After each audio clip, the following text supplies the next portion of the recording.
السلام عليكم ورحمة الله وبركاته. اخواتي وحبايبي طلاب الصف الثالث الاعدادي، عاملين ايه؟ يا رب تكونوا بخير. جاي لك النهاردة درس جديد، وهو من الدروس المهمة لانه ببساطة بيخليك تعرف تربط بين الافكار بطريقة صحيحة، وهو درس العطف. هنشرح الدرس خطوة بخطوة وبأمثلة بسيطة تخليك تحفظه وانت بتتفرج. يلا نبدأ على بركة الله. بص يا نجم النجوم، عندنا العطف نوعين اتنين. كم نوع يا معلم؟ نوعين اتنين، يا اما عطف بيان او عطف نسق. يا اما عطف بيان او عطف ايه؟ او عطف نسق.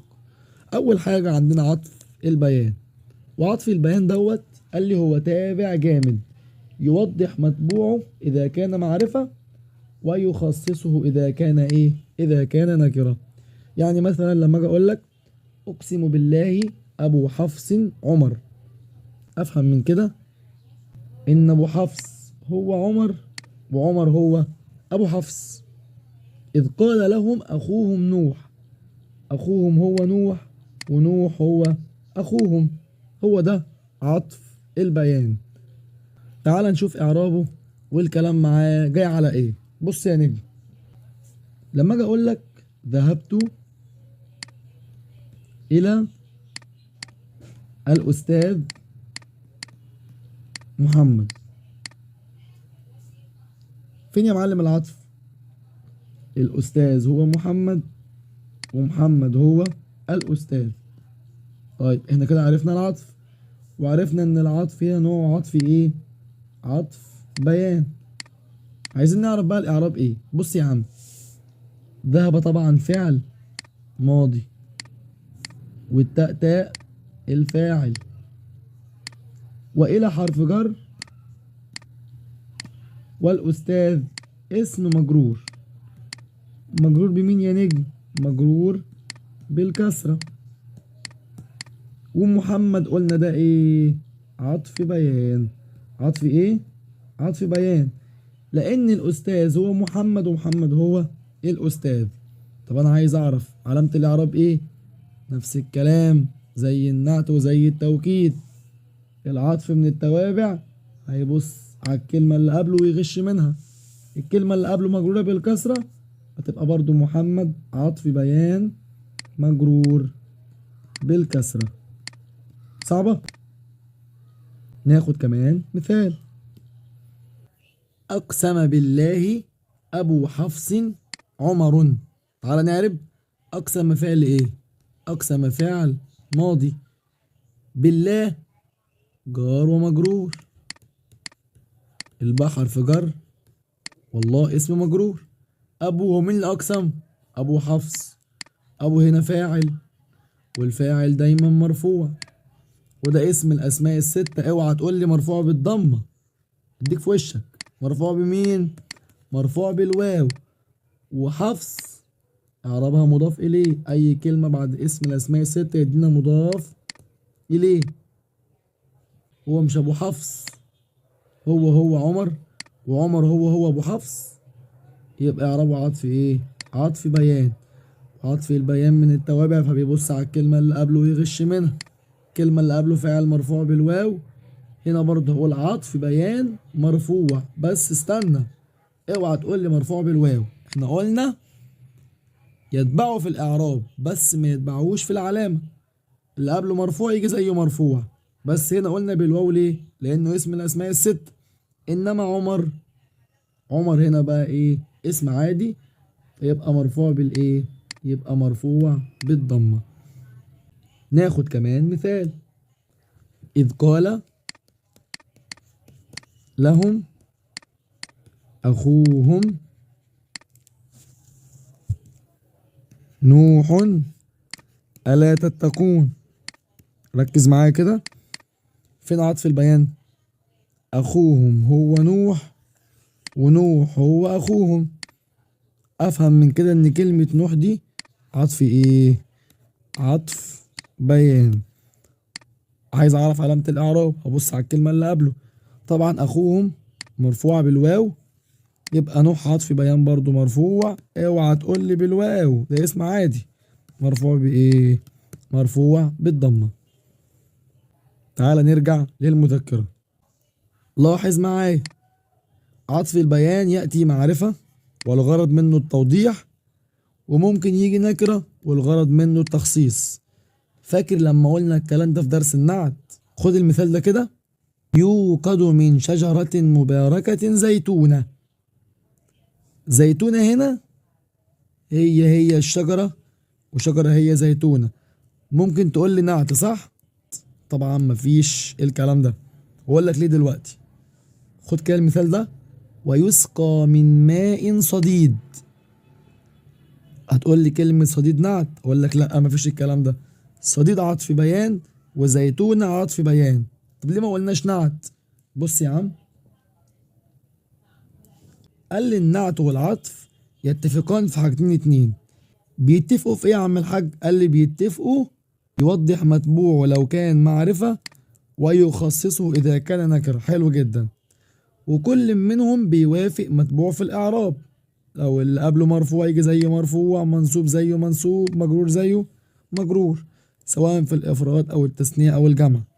بس بيختلفوا في إيه؟ اوعى تنسى، حطها حلقة في ودنك وافتكرها: عطف البيان دايما بيجي جامد، إنما النعت بيجي مشتق أو في قوة المشتق.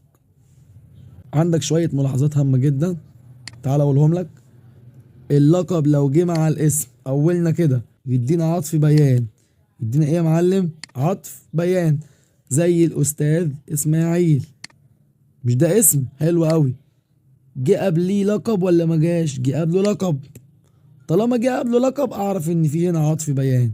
الدكتور محمد، حلو جدا. الدكتور ده لقب ولا مش لقب؟ لقب. او وظيفه، ينفع الاتنين، يا اما لقب يا اما وظيفه. اول ما المح لقب او وظيفه قبل الاسم اعرف ان الاسم دوت عطف ايه؟ عطف بيان. طيب لو جه كونيا زائد اسم، ايه كونيا دي؟ زي لما اجي اقول لك ابو اسلام، ابو منة، ده كده اسمه ايه؟ كونيا زائد الاسم. افهم من بعده ان هي بعد كده اسم عطف ايه؟ بيان. اسم اشاره او اسم جامد وحلاه بقل، زي لما اجي اقول لك هذا الولد محترم، اسم الاشاره موجود اهو وجي بعده كلمه فيها الف ولام، اعرف ان الاسم ده ماله؟ عطف بيان. هؤلاء الطلاب، هؤلاء اسم اشاره جه بعد اسم في الف ولام، يدينا برضو عطف بيان. هذه الكتب، هذه اسم اشاره جه بعدها اسم في الف ولام، يدينا برضو عطف بيان. طيب صفه زائد موصوف. حضرت المتفوقه حنين. المتفوقه عندنا هي الصفه صح؟ مين اللي وصفناها؟ قال لي حنين هي اللي حنين احنا اللي وصفناها. حنين هي الموصوفة. افهم من كده اول ملمح الصفة جت الاول والموصوف، هعرف كلمة حنين ده عطف ايه؟ عطف بيان. طب لو العكس، لو قلنا حنين الاول وبعد كده المتفوقة، هعرفها ايه؟ هعرفها نعت، لان الموصوف جه الاول بعد كده الصفة. لما اجي اقول لك مثلا حضرت حنين المتفوقة، حنين هي الموصوف والمتفوقة هي الصفة. قلنا الموصوف لو جه قبل الاسم هعرف ده ايه؟ هعرفه نعت، وطبعا ده هو الايه؟ هو المنعوت. طيب اجمالا زائد تفصيلا، برضو عطف بيان. زي ايه؟ لما اجي اقول لك مثلا انا روقت الشقة، هي كلمة الشقة دي اسمها اجمالا. طب لو قلنا انا روقت الأوضة والصالة والمطبخ، انا كده عملت ايه؟ كده عملت تفصيل، فصلت الحاجة. زي هنا هو بيقول لك ايه؟ ذاكروا التوابع، ده كده اجمالا. تفصيلا النعت والتوكيد والبدل والعطف. وبكده نكون خلصنا اول نوع اللي هو عطف البيان. تعال نخش على عطف النسق. ايه هو عطف النسق ده؟ ركز معايا كده. عطف النسق قال لي هو تابع يتوسط بينه وبين متبوعه حرف من حروف العطف التسعة. طبعا كلنا عارفينهم، في الابتدائية كنا بنقول الواو حرف عطف، واللي قبله معطوف عليه، واللي بعده بنسميه ايه؟ بنسميه معطوف. طبعا دلوقتي احنا كبرنا وما بقاش عندنا حرف الواو والفاء وثم والكلام اللي احنا عارفينه. بقى في حاجات تانية. عندنا ايه يا معلم؟ قال لي عندك اول حرف اللي هو الواو والفاء وثم وحتى وأم وأو ولكن وبل ولا. تعال نشوف الدنيا فيهم ماشية ازاي. عندك أول مثال بيقول لك ايه؟ حضر المدير والمعلمون.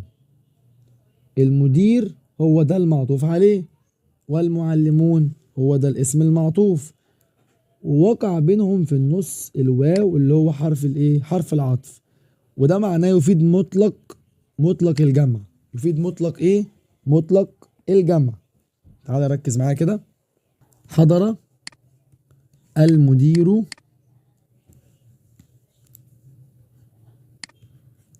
والمعلمون. تعال كده عارف معايا. حضر فعل ايه؟ حضر فعل ماضي مبني على الفتح، والمدير فاعل، والفاعل دايما مرفوع. مرفوع بمين؟ مرفوع بالضم. الواو قلنا حرف ايه؟ حرف عطف، بيجي قبلها على طول معطوف. هنا المعطوف ايه؟ المعطوف من التوابع. ونقول تاني، هنبص على الكلمة اللي قبله وهيغش منها. فاعل مرفوع بالضمة يبقى برضو معطوف مرفوع بايه؟ مرفوع. اوعى تقول لي بالضمة، اوعى، ده مذكر سالم. مرفوع بمين؟ مرفوع بالواو. طب نوع العطف هنا ايه؟ وانا مغمض اول ما المح حرف العطف اعرف ان العطف هنا نوعه ايه؟ عطف نسق. عطف ايه؟ عطف نسق، اوعى تنساها. ناخد كمان مثال. حضر المصلون فالامام. تعالى كده عارف معايا. حضر فعل ايه؟ حضر فعل ماضي، والمصلون فاعل، والفاعل دايما مرفوع. مرفوع بمين هنا؟ مرفوع بالواو لانه جمع مذكر سالم. والفاء هنا اوعى تنسى حرف ايه يا معلم؟ حرف عطف. يجي بعدها ايه؟ يجي بعدها معطوف، والمعطوف بيبص على الكلمة اللي قبله ويغش منها. اللي قبلها مرفوعة يبقى معطوف برضو ايه؟ معطوف مرفوع. ودي كلمة مفرد فهتكون مرفوع بايه؟ مرفوع بالضمة. تعالى بقى نشوف كل حرف ايه منهم بيدل على ايه ومعناه ايه. احنا قلنا اول حرف حرف الواو، وقلنا يفيد مطلق الجمع، وده بيكون الجمع بين شيئين ويفيد المشاركة بدون ترتيب. يعني ايه مثلا؟ لما اجي اقول لك حضر المدير والمعلمون، وقع بينهم حرف العطف اللي هو الواو، ممكن اقول حضر المعلمون والمدير، مش مشكلة. لما اجي اقول لك نجح محمد وعلي، هي برضو لما اجي اقول لك نجح علي ومحمد، افادوا المشاركة وجمعوا بين شيئين، والترتيب ما كانش مهم. تعالى كده بقى على الحرف اللي بعده اللي هو الفاء وركز معايا. قال لي الفاء هنا يفيد الترتيب والتعقيب، يعني يجب تأخير المعطوف عن المعطوف عليه. زي لما اجي اقول لك ايه مثلا؟ لما اجي اقول لك تولى الخلافة ابو بكر فعمر، عايزك كده تقول لي مين اللي تولى الخلافة الاول؟ ابو بكر ولا عمر رضي الله عنهم؟ طبعا اللي تولى الخلافة الاول ابو بكر، وبعد كده جه بعده مين؟ جه بعده عمر. ينفع اقول تولى الخلافة عمر فابو بكر؟ لا ما ينفعش. قال لي هنا في الفاء يفيد ايه؟ الترتيب. لازم يكون في ايه؟ لازم يكون في ترتيب. طيب تعالى نشوف الحرف الثالث. الحرف الثالث عندنا ثم، وقال لي ثم هنا يفيد الترتيب والتراخي، لازم يكون فيه برضو ترتيب. زي لما اجي اقول لك مثلا قابلت محمدا ثم خالدا، وهنا قابل مين الاول؟ قابل محمد. حلو، بعد كده قابل مين؟ قال لي بعد كده قابل خالد. افهم من كده ان محمد هو اللي قبل الاول، بعد كده ايه؟ خالد. تعال نشوف مثال تاني. زرع الفلاح القمح ثم القطن. افهم من كده ان الفلاح زرع القمح الاول، بعد كده الايه؟ القطن. يبقى انت عندك ثم والفاء لازم يكون في ترتيب. لازم يكون في ايه؟ لازم يكون في ترتيب. تعالى بعد كده نشوف الحرف الرابع. قال لي الحرف الرابع يبقى حتى، وحتى هنا تفيد التدرج والغاية. يعني مثلا لما اجي اقول لك ايه، لما اجي اقول لك غلبناكم حتى الاشداء، طبعا حتى هنا حرف عطف، والاشداء ده معطوف. حلو جدا. هو عايز يوصل لك ايه؟ ان احنا غلبناكم كلكم حتى يعني لغاية الاشداء. وحتى هنا تفيد غاية في القوة. غاية في الايه؟ غاية في القوة.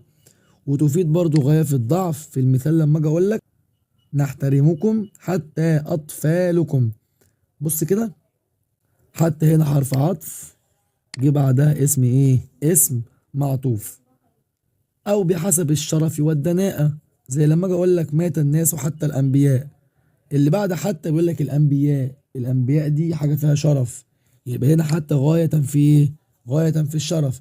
او عطفت على الناس حتى اللصوص، جه بعد حتى لصوص، واللصوص دي حاجة فيها دناءة، حاجة مش كويسة. ماشي. نخش بعد كده على رقم 5 اللي هو حرف ايه؟ حرف العطف. او اول معنى يفيد التخيير، هقول لك تزوج زينب او اختها.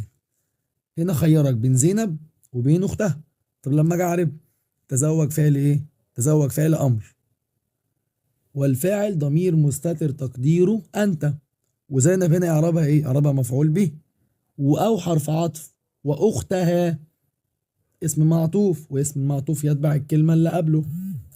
اللي قبله منصوب بالفتحة، يبقى اختها برضو معطوف منصوب بالايه؟ بالفتحة. والها زي ما قلنا اي ضمير في اي اسم يدينا ايه؟ يدينا مضاف اليه. يبقى هنا او تفيد معنى التخيير.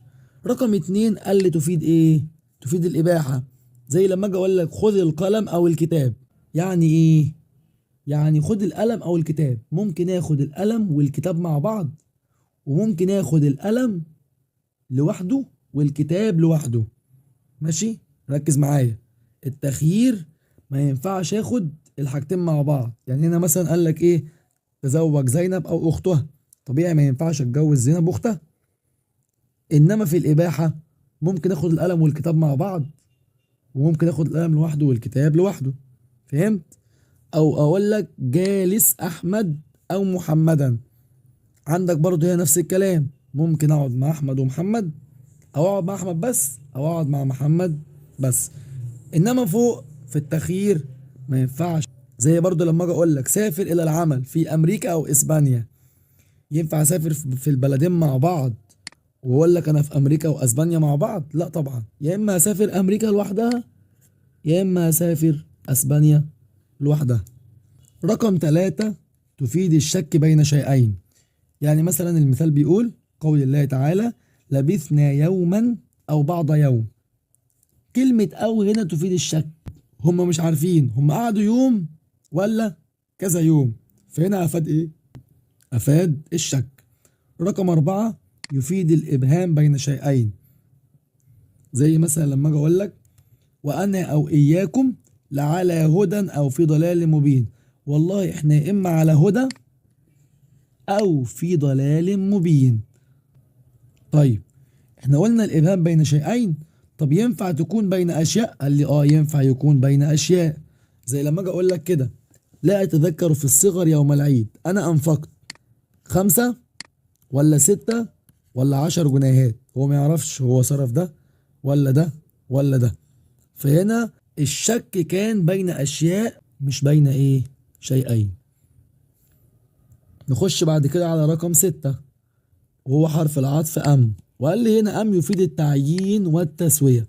ايه الفرق يا عم بين التعيين والتسوية؟ قال لي ام اللي تفيد طلب التعيين، زي المثال ده لما اجي اقول لك ايه؟ أكتابا قرأت ام صحيفة؟ انت قريت كتاب ولا قريت صحيفة؟ انا كده ايه؟ مستني منك الرد، اللي هو انت قريت الكتاب ولا قريت الصحيفة. او زي لما اجي اقول لك امحمد مسافر ام اخوك؟ هو محمد اللي سافر ولا اخوك؟ فطبيعي هترد عليا يا اما محمد اللي سافر يا اما اخوك اللي سافر. رقم 2 عندنا ام تفيد التسوية. زي لما اجي اقول لك ايه؟ التعليم مفيد سواء كان ازهريا ام عاما. والله التعليم مفيد سواء في الازهر او في الايه؟ او في العام. بس طبعا التعليم مفيد في الازهر اكتر، ودي حاجة كلنا عارفينها. مثل قوله تعالى: سواء علينا أجزعنا أم صبرنا. والله احنا لو ما صبرناش أو صبرنا ما لنا ما لنا من محيص. وزي برضو المثال ده: وسواء عليهم أنذرتهم أم لم تنذرهم لا يؤمنون. والله أنت أنذرتهم أو لم تنذرهم هم في الآخر مش هيؤمنوا. هنا كل ده يفيد يفيد التسوية. رقم 7 عندنا لكن، ولكن دي تفيد الاستدراك. يعني ايه الكلام ده؟ بص يا عم، لما اجي اقول لك لا تصاحب الاشرار لكن الاخيار، تفهم كده في اول الجمله ان انا بستدرجك، بقول لك لا تصاحب الاشرار، اوعى تصاحب الاشرار بس صاحب مين؟ الاخيار. زي برضو لما اجي اقول لك ما اكلت التفاح، انا انكرت ان انا ما اكلتش التفاح، بس انا اكلت حاجه تانية اللي هو البرتقال. ويشترط في العطف بلكن، في هنا بقى يا معلم شروط للعطف بلكن. قال لي اول شرط افراد معطوفيها فلا تعطف بها الجمل. يعني ايه الكلام ده؟ يعني يجي قبل حرف العطف لكن يجي قبلها مفرد، يجي قبلها كلمة واحدة مفردة، ويجي بعدها برضو كلمة واحدة كلمة واحدة مفردة. ما ينفعش اقول قبل حرف العطف كلمتين وبعد حرف العطف مثلا كلمة، لازم يجوا هما الاتنين كلمة واحدة مفردة. وان تقع بعد نفي او نهي. يعني لو تاخد بالك هنا قال لك لا تصاحب، وهنا قال لك ما اكلت، وهنا قال لك ما زرت، لازم يكون في نفي او في او في نهي. وقال لا تقترن بالواو، ما يجيش معاها يا معلم؟ ما يجيش معاها حرف الواو. ما ينفعش مثلا اقول لك ما اكلت التفاح ولكن البرتقال، هنا كده فقدت شرط من الشروط. لو فقدت شرط من الشروط لكن هنا بتكون ابتدائية وليست عاطفة. ابتدائية وليست عاطفة. زي لما اجي اقول لك نعمل صباحا ولكن نقيل ظهرا. زي لما اجي اقول لك تاني ولكن رسول الله، كلمة لكن جه معاها حرف الواو، يبقى لكن هنا لكن ابتدائية. اوعى تقول لي لكن حرف عطف. طيب في ملاحظة صغيرة هنا، كلمة لكن ما ينفعش تيجي حرف عطف في الإثبات، احنا قلنا بتيجي مع النفي بس أو النهي. يعني ما ينفعش نقول جاء زيد لكن عمرو، لأن هنا لم يقع على نفي ولا يقع نهي. عندنا بعد كده حرف العطف لا ويفيد النفي. ويشترط في العطف بلا، قال لي يشترط في العطف بلا افراد معطوفيها، يعني الكلمة اللي قبل حرف العطف لا تيجي مفردة ويجي بعدها برضو كلمة مفرد، وان تسبق بايجاب او امر. يعني مثلا لما اجي اقول لك احب التفاحة لا البرتقال، وهنا بيقول لك انا بحب التفاح بس ما بحبش البرتقال، يبقى هنا لا هنا حرف عطف، واللي جه قبلها معطوف عليه واللي جه بعدها معطوف. زي برضو المثال اللي بعده: أريد العلم لا الجهل. هو هنا بيقول لك أنا عايز العلم ومش عايز الجهل، يبقى هنا لا حرف عطف وجه قبلها معطوف عليه وجه بعدها المعطوف. رقم 9 عندنا بل، وبل دي تفيد حاجة اسمها الإضراب. إيه الإضراب ده؟ ركز معايا كده. لما أجي أقول لك جاء محمد بل خالد، عايز يقول لك إن اللي جه خالد مش محمد. طيب كلمة بل هنا حرف عطف جه قبلها معطوف عليه كلمة مفردة وجه بعدها برضو معطوف كلمة مفردة. ورقم 2 أن تسبق بإيجاب أو أمر زي ما قلنا. طب لما أجي أعرب هقول لك جاء فعل ماضي مبني على الفتح، ومحمد فاعل مرفوع بالضمة، وبل هنا حرف عطف، وخالد هيبقى طبعا اسم اسم معطوف، والمعطوف يتبع اللي قبله في الإعراب، والمعطوف بيبص على الكلمة اللي قبله ويغش منها. محمد فاعل مرفوع بالضمة، يبقى خالد برضو اسم معطوف مرفوع مرفوع بالضمة. وبكده يا شباب نكون خلصنا درس العطف، وعرفنا يعني ايه عطف وحروف العطف وازاي نعربه بكل سهولة. دلوقتي بقى يا نجم دورك انك تطبق وتحل كتير علشان تثبت المعلومة. اوعى تنسى اللايك والاشتراك، ونشوفك بإذن الله في الدرس اللي جاي. والسلام عليكم ورحمة الله وبركاته.